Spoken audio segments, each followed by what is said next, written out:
Do you want to talk about something else? How are you planning to find this guy? I don't know yet. A bit of detective work, perhaps. It shouldn't be that hard, really. There are only 8 apartments here.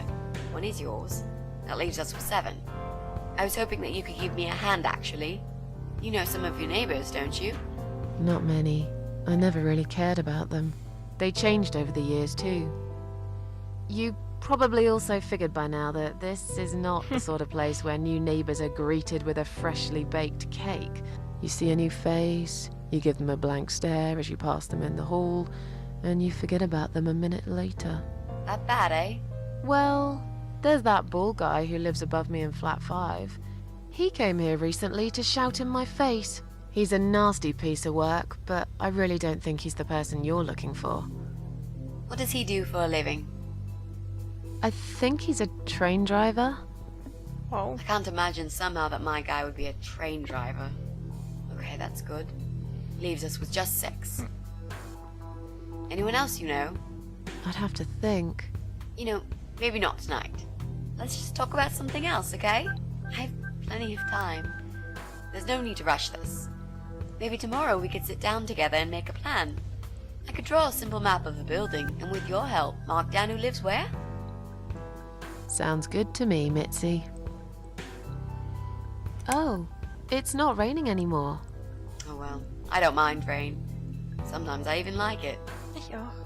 But according to weather forecast, there's a nasty fog coming. Now that I'm actually scared of. I got lost in a fog once, when I was just 9 or 10. I remember I sat under a tree crying, thinking some monster would appear right in front of me and drag me away. But now that you're a big girl, you know there are no monsters. Yeah? How do you know?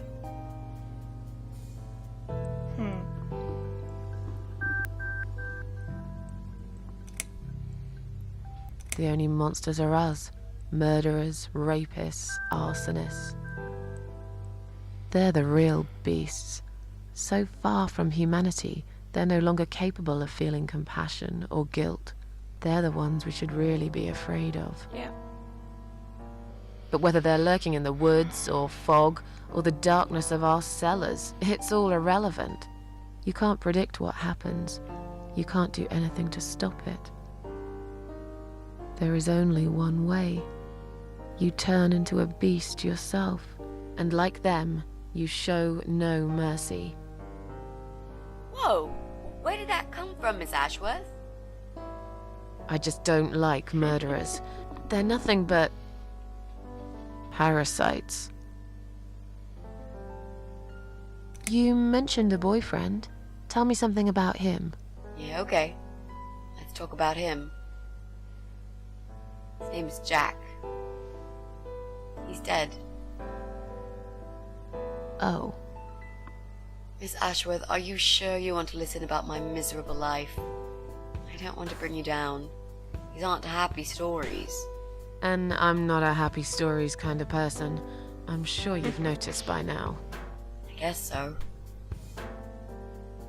Anyway, I suppose I would have had to tell you about Jack sooner or later. After all, he is the main reason I'm here. I just don't know where to start. Tell me how you two met. Oh, we knew each other for forever. We grew up on the same street. It's funny how we seem to be made for each other. Perfect match. I always knew he was the guy for me, and I'm sure he never doubted that either. Jack was absolutely crazy about me. We thought one day we would marry, have children, be happy. I never had many friends because I had Jack. I didn't need anybody else. You know, if there's one thing I'm really grateful for in my life, it's that I got to experience this pure, perfect love. Some people go through a lifetime without knowing how it feels. I guess I've been very lucky. But all luck runs out sometimes.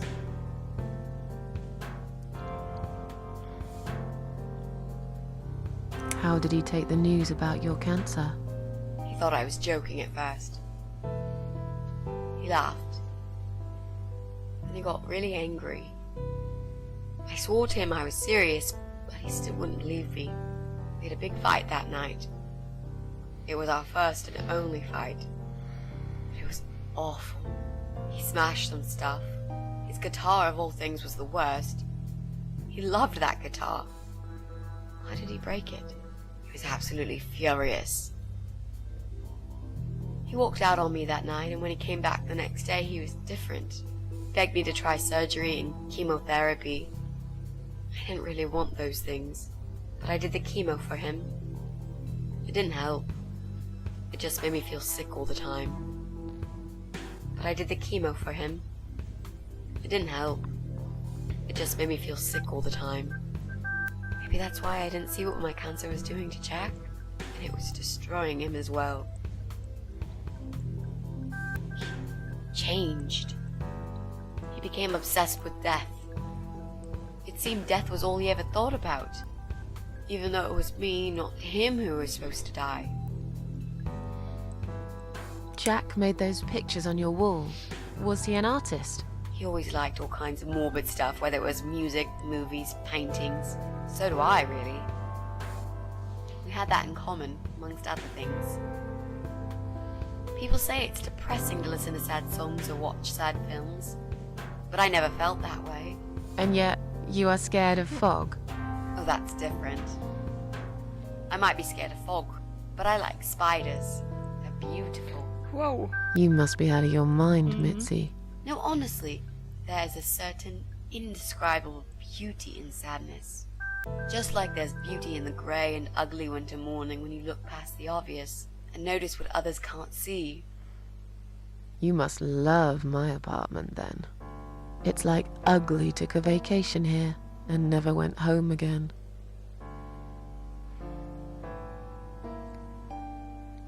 How did he die?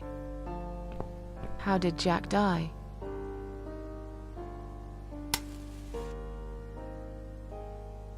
It was so distant the last few weeks before he died.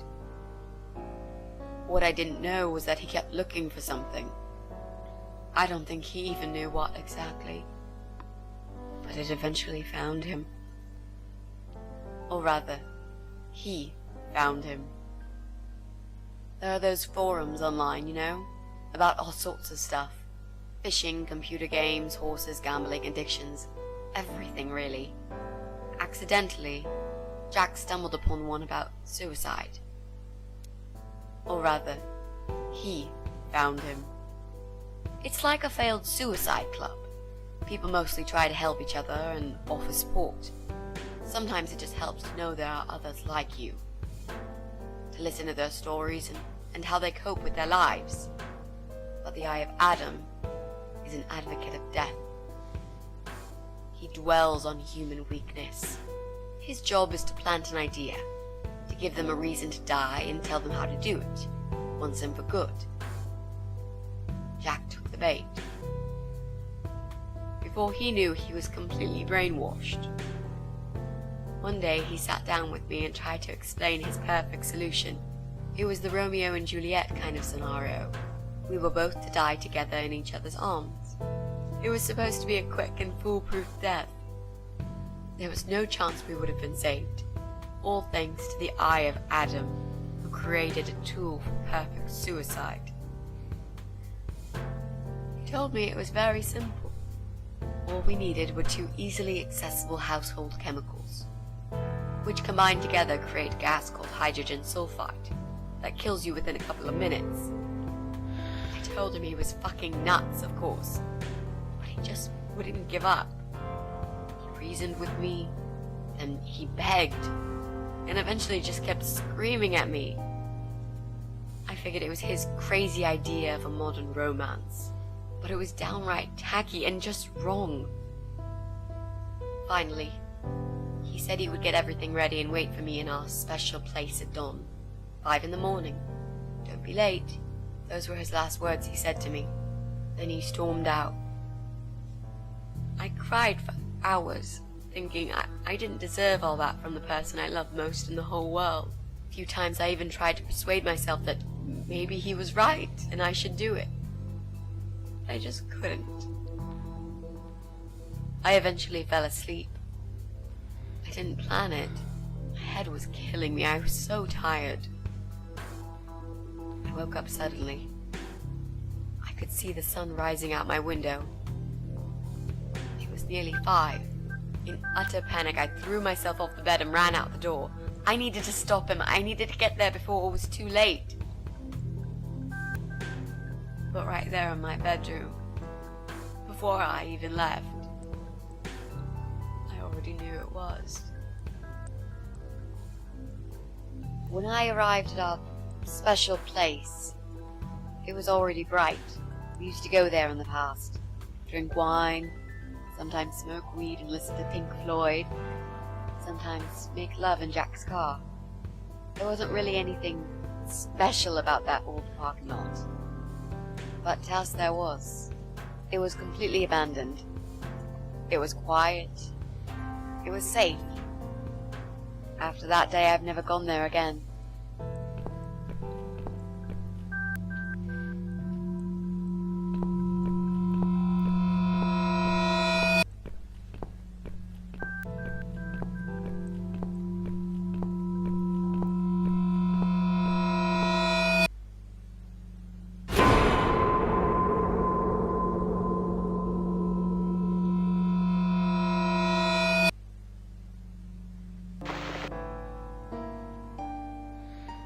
Oh Mann, Freunde, das ist krass. There were signs on the car windows.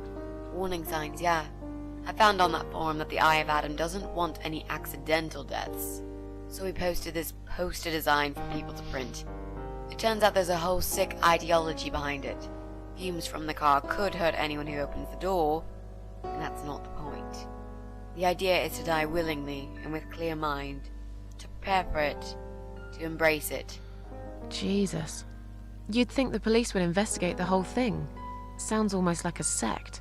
This guy knows how to hide. The police can't be bothered to make an effort. Oh Gott. It took me 3 months to track him down. Now I'm finally so close. I can almost smell that fucker.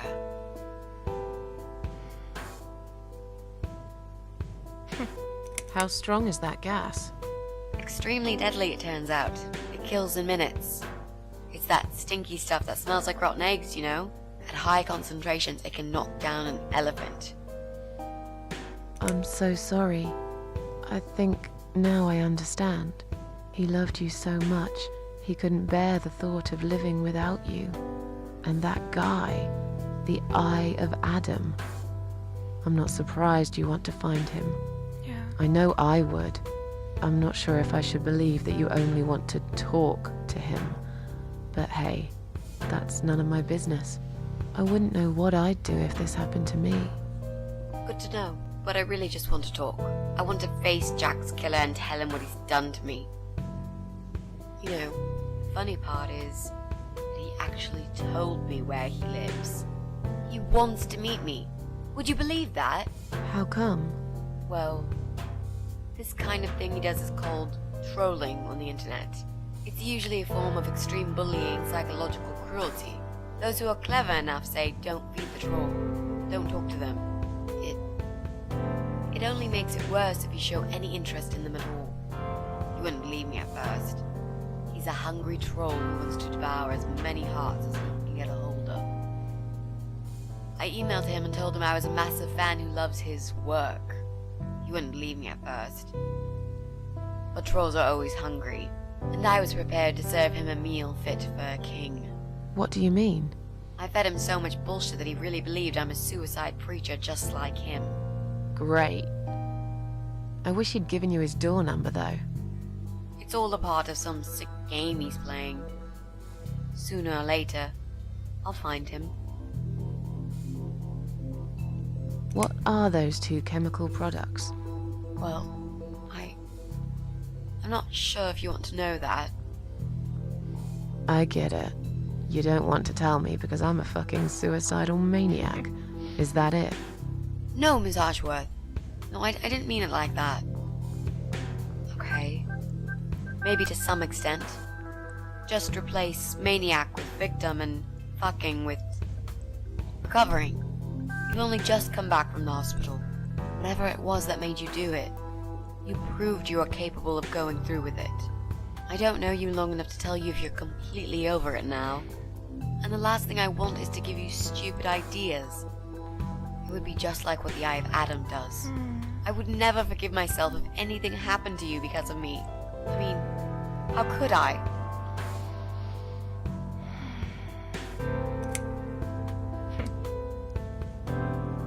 Those who want to die will always find a way to do it. I'd really like to believe you, Miss Ashworth. But I will need you to promise me that you will never try this method. All right. I can promise you that I will never try this method. Or any other method, for that matter. Been there, done that. Didn't enjoy it much. Do you believe me now? Yeah, I think I do. Good. I'm glad you said that, you know. The recipe for this deadly cocktail is very simple. Any good housewife can make it in a blast.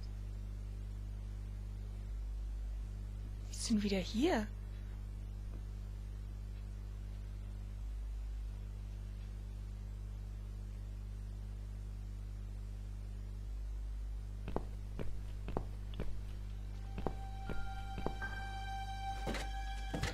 Freunde, ich verstehe die Zusammenhänge nicht. Das ist eindeutig Susan.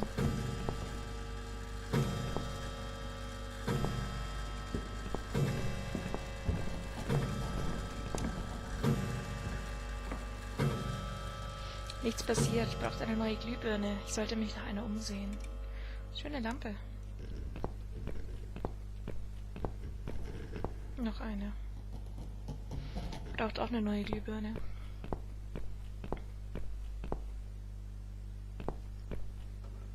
Alles, was ich sehe, ist Nebel. So finde ich den Heimweg nie. Alt wie alles in diesem Haus. Es ist voller Spinnweben und Staub. Uralt sogar. Alles, was ich sehe, ist der Nebel. Solche werden gar nicht mehr gebaut. Also sie findet im Nebel nicht nach Hause. Aber gegen Nebel... Es ist zu heiß, ich kann sie nicht anfassen. Die Lampe ist an. Was können wir gegen den Nebel tun? Gar nichts, oder? Leere Weinflaschen, sie trinken gern mal ein. Es gibt nichts Besseres als einen schönen Rotwein mit einem medium gebratenen Katzensteak. Hier kocht sie. Dreckige Pfannen stinken immer noch nach altem Katzeneintopf. Oh, Messer? Schleimig. Ich glaube nicht, dass sie oft abwäscht. Total blutverschmiert. Die Tür klemmt, was vielleicht auch besser so ist. Ich weiß nicht, ob ich wissen will, was da drin ist. Ach Gott, Freunde, wie krank. Tisch? Ich muss mich momentan nicht verstecken. Schmutzige Überreste von vielen Mahlzeiten übersehen den Esstisch. Es riecht stark nach vergammeltem Essen.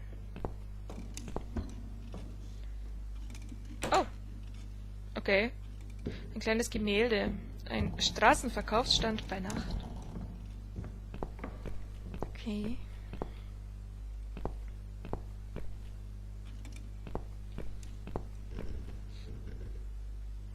Well, well. Boxes full of bleach. I suppose I deserve a bottle. I've worked hard for it. Uh-huh. This reminds me of something. The first thing you need is a strong toilet bleach. You know the kind. Okay. Not just a regular bleach, but one that makes your eyes all watery and skin itchy. Ekelhaft.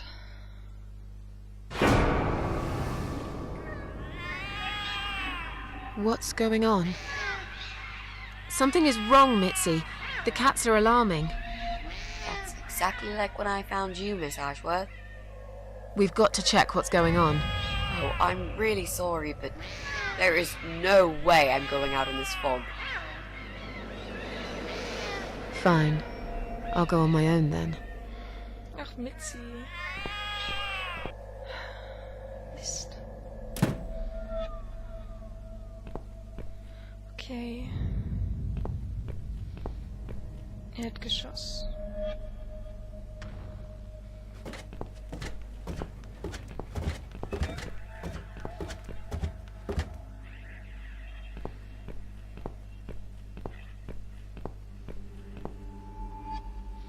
Keine Post für Susan Ashworth. Überraschung, Überraschung. Ein gemeinsamer Briefkasten. Alle Briefe der Mieter werden hier in ein abgeschlossenes... ja. Alle Fächer sind abgeschlossen. Außer ihr eigenes. Doch ihr das auch, aber dafür hat es einen Schlüssel. Scheint es, dass dieser Van...